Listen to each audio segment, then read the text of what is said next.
Welcome to InVideo Experiment, where we delve into the annals of history to uncover the stories that have shaped our world. Often, the most impactful events lie shrouded in the mists of time, their significance overlooked or simply forgotten. Today, we embark on a journey to illuminate 5 such events, each holding a unique place in the grand tapestry of human history. From tales of scientific discovery gone awry to unexplained maritime mysteries, these forgotten events offer a glimpse into the complexities of our past and the enduring power of human resilience. Join me now as we unearth these captivating chapters from the history books. Our journey begins in the early 20th century, a time alive with technological advancement and a thirst for innovation.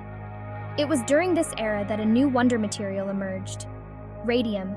Eerie, glowing, and possessing seemingly limitless potential, radium captivated the public imagination. Little did anyone know, this ethereal element harbored a dark secret.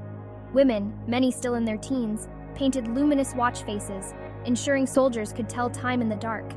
The paint laced with radium gave the watch faces an otherworldly glow.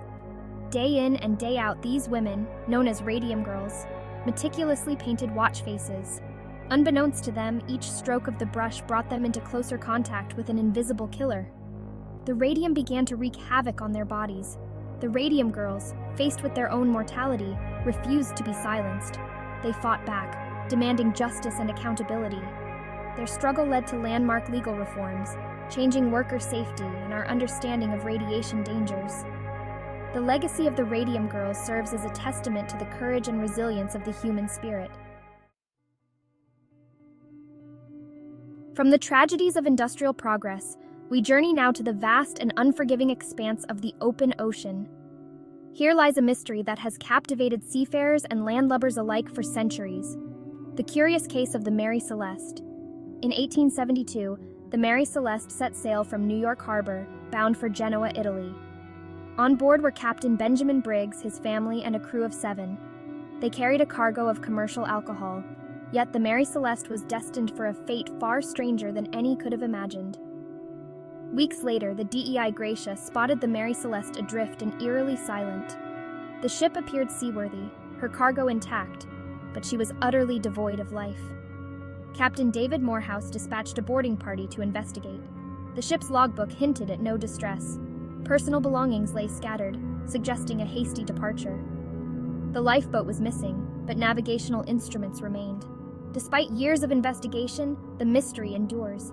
The Mary Celeste continues to fascinate and intrigue us. Our journey through history now takes us to the bustling streets of 17th century London, a city teeming with life, commerce, and a palpable sense of industry. But beneath the veneer of prosperity lurked a hidden danger, one that would soon engulf the city in a fiery inferno, forever altering its physical landscape and the lives of its citizens.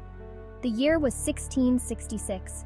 London, a city built largely of timber and densely packed with narrow, winding streets, was a tinderbox awaiting a spark.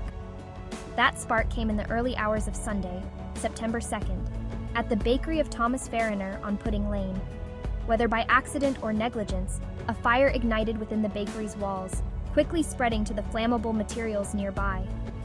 Fanned by a strong easterly wind, the flames danced from building to building, their hunger insatiable. The firestorm raged for 4 days and nights, consuming everything in its path. Wooden structures, their timbers dried by a long summer drought, became raging infernos in an instant. The narrow streets meant to facilitate trade, instead acted as chimneys, funneling the fire ever onward. The Great Fire of London, as it came to be known, reduced nearly 2/3 of the city to smoldering rubble. Over 13,000 homes, 87 churches, and countless businesses were lost to the flames. Amidst the chaos and destruction, however, the spirit of London endured. King Charles II, witnessing the devastation firsthand, rallied his people, promising swift action and a brighter future. From the ashes of the Great Fire arose a new London, stronger and more resilient than its predecessor. Building codes were revolutionized, mandating the use of brick and stone over flammable timber. Streets were widened to create fire breaks, and a dedicated fire brigade, equipped with the latest firefighting technologies, was established. The Great Fire of London, though a tragedy of immense proportions, proved to be a catalyst for positive change. Our exploration of history now takes a turn toward the bizarre, the unexplained, the downright uncanny. We journey to the year 1518, to the city of Strasbourg in what is now modern-day France.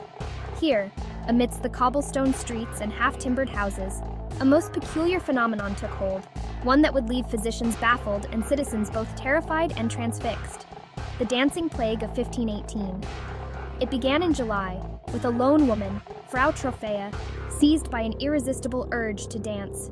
Day and night she twirled and swayed, her movements growing increasingly erratic, her body seemingly possessed by an unseen force. What began as a solitary spectacle soon spread like wildfire through the streets of Strasbourg. One by one, men, women, and even children were gripped by the inexplicable compulsion to dance. They moved with abandon, their bodies contorting in ways that defied both reason and physical limitations. Sleep offered no respite, for even in slumber their limbs twitched and jerked, as if still enthralled by the invisible rhythm. Physicians, baffled by the strange affliction, could offer no explanation, no cure.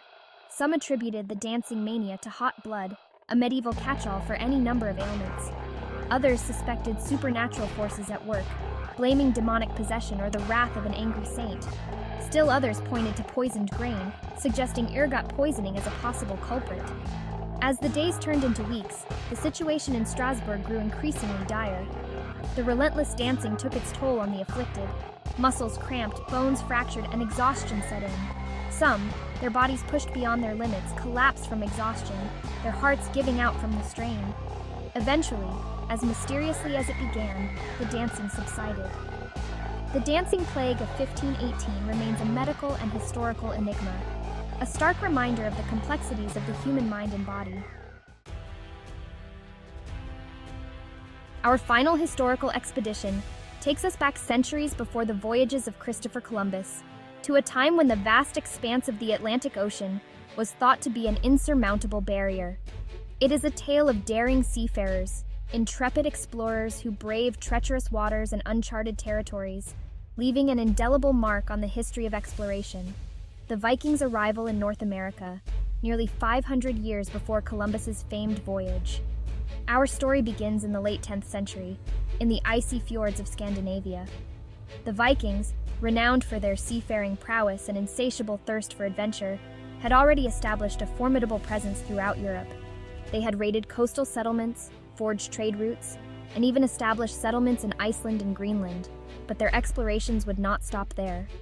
Leading the charge was Leif Erikson, a Viking chieftain of legendary status, whose exploits would forever alter our understanding of history.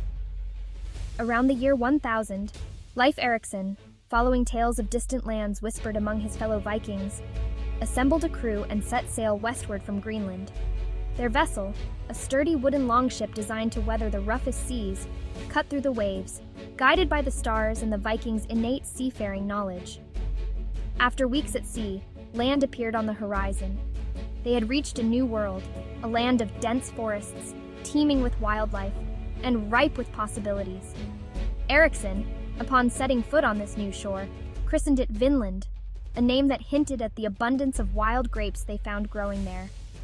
The Vikings established a settlement at L'Anse aux Meadows, on the northern tip of Newfoundland, Canada. The Viking presence in North America, though relatively short-lived, challenges the traditional Eurocentric narrative of exploration. The Vikings' voyages to Vinland serve as a reminder that history is not always linear or straightforward.